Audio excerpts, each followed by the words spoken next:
Hello, my name is Nicole, and I guess I just start off by saying I'm a senior at Boston College. I'm about to graduate.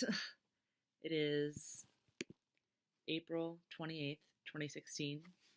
I'm sure it says it. It'll say it on here, but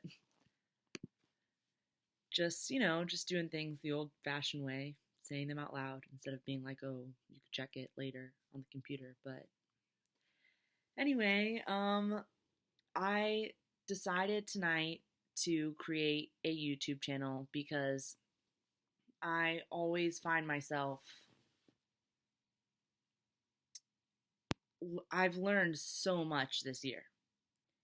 And I keep finding myself thinking, oh my God, if only all of America knew all of these things, right? And it's like things like, I have an inkling that large corporations, you know, influence all of politics and completely set the rules for global trade, but you know, the media is not telling us this because they're run by large corporations. The government's not telling us this because they're run by large corporations. Like, this is not all that I'm going to talk about, of course. Like, this is just one small example. But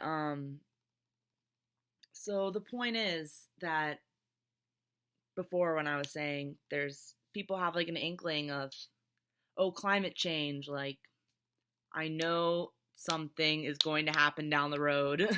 But I've learned it's like, no, like we need to deal with these issues now. But this will all come later. Like, these are just some examples of, this is the point of why I wanted to make a YouTube channel. I want to confirm these thoughts people have about these things. Like, I've learned this information from all of my teachers who have either a PhD from Harvard, University of Chicago. They're all the teachers at Boston College. I wouldn't say all of them, but all the ones that I'm learning from as a senior. Don't get me wrong, like this teachers at Boston College have been my favorite part. I should also say I'm from the San Francisco Bay Area. Go Warriors. And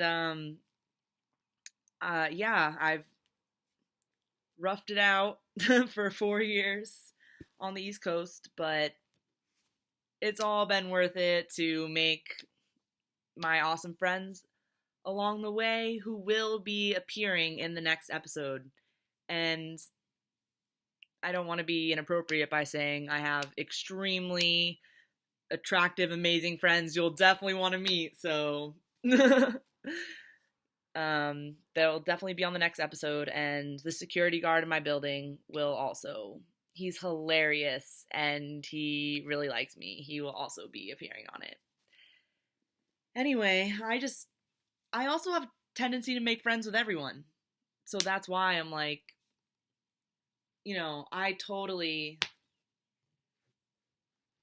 I'm friends with all the maintenance people in my building, the bus drivers, like, I tend to get along with everyone.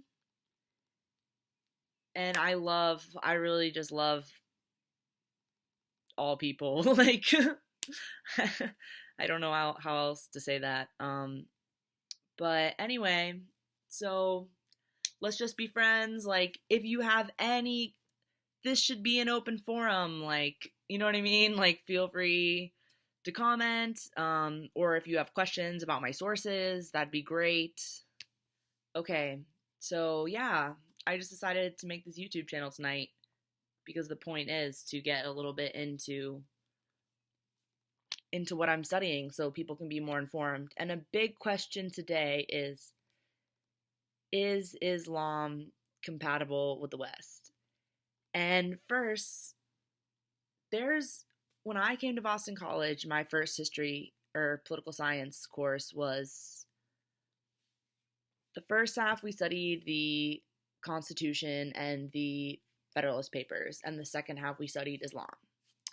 And I realize I've gone to Catholic school my whole life, and I was like so interested in it because I was like, whoa, I know nothing about the history of Islam at all, which is their basically statement of faith, which in the my Catholic religion it's would be like the Apostles or the Nicene Creed, but the Muslim statement of faith is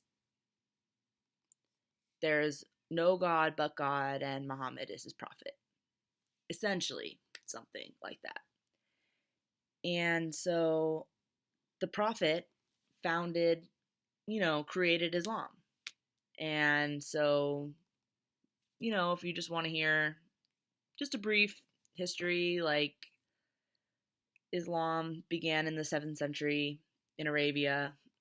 And before Islam, it was a tribal society living there of religions that, like Zoroastrianism, that basically they were nomads. They were tribal nomads and would just be in wars a lot with other tribes. And they basically were all kind of about nature, like, didn't really have a concept of the afterlife. That's pretty much a general concept.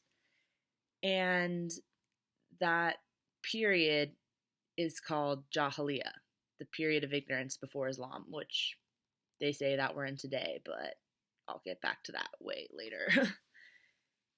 And really, the professor that taught me all of this was Professor David DePasquale. He's like most inspiring teacher. Another thing I want to say that he taught me, but I'll just get back to it after this very, very brief history. Like, I don't want to bore you at all. It's just an important history to know. If we are going to even start to solve these issues that are clearly present today with Islam in the West, we need to, everyone should just know a little tiny brief history. You know what I mean? Like 7th century, Arabia, tribes there before. You know what I mean? Like, it's just a very brief history.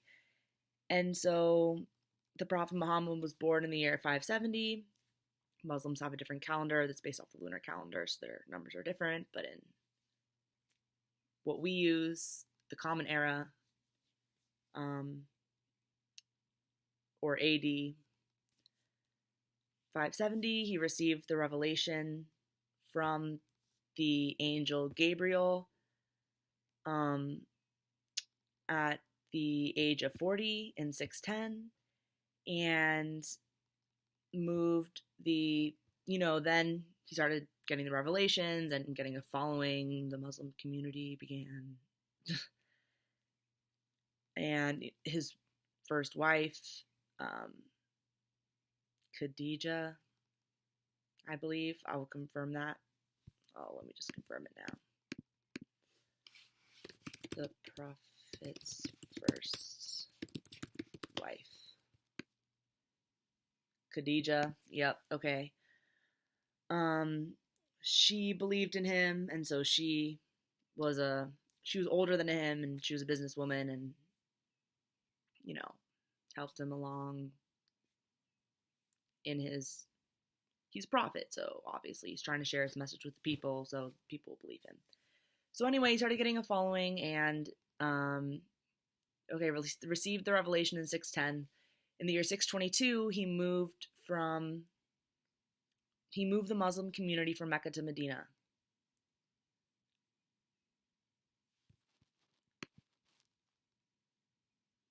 Right. I was like, do I have to look that up again? Like, so yeah, he moved the Muslim community. Oh my God, let me just look it up.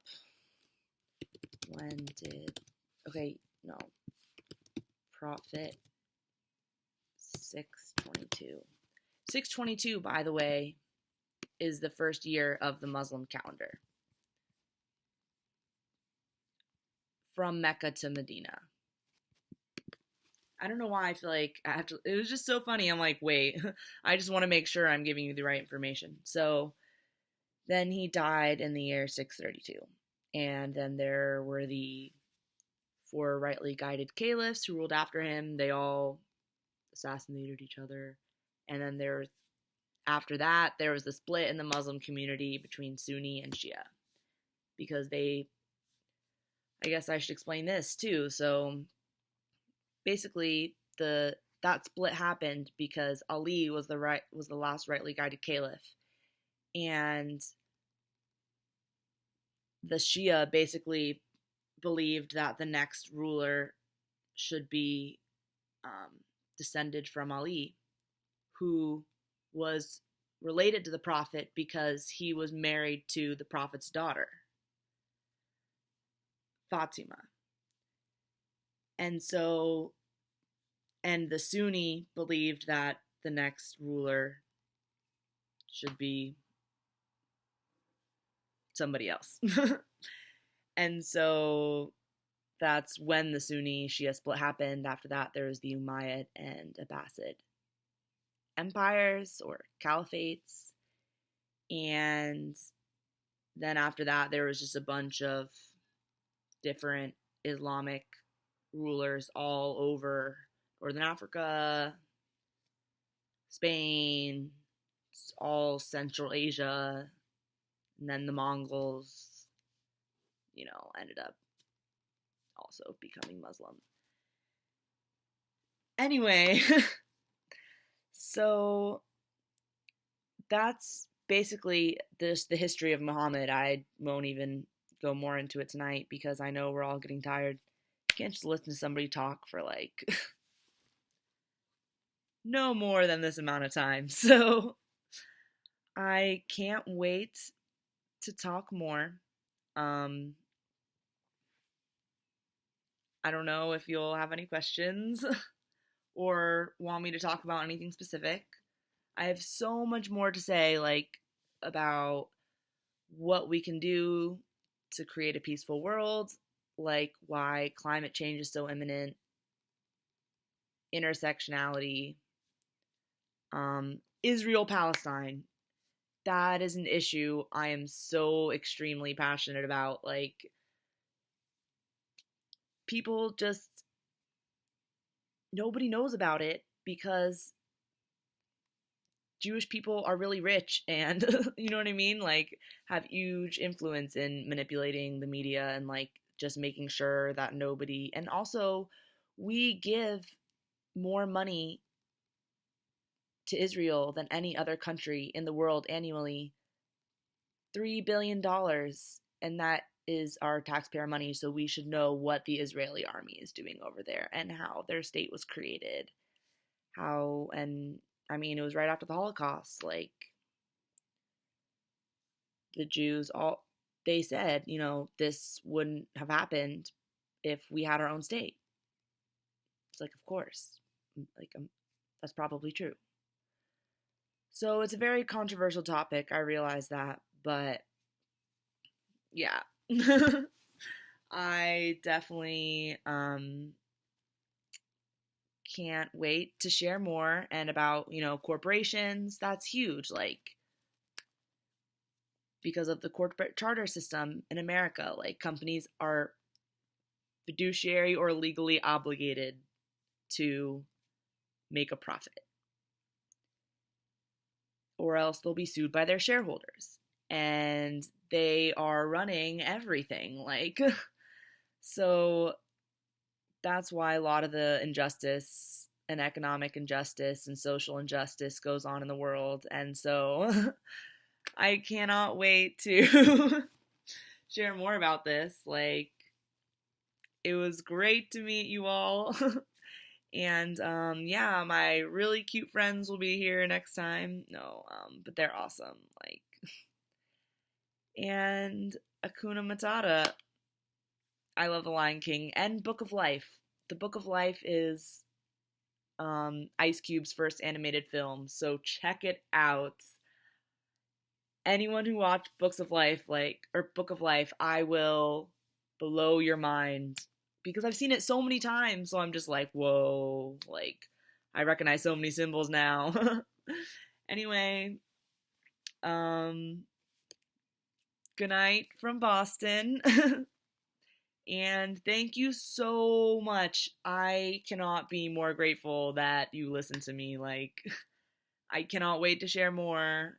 I just want this to be an open forum, and I just think if a lot of people just learned some of the things I learned, we just want to make huge changes in society. So it's all about being informed and informing people. And I cannot tell you how much I appreciate you listening. Thank you so much. And hopefully see you later.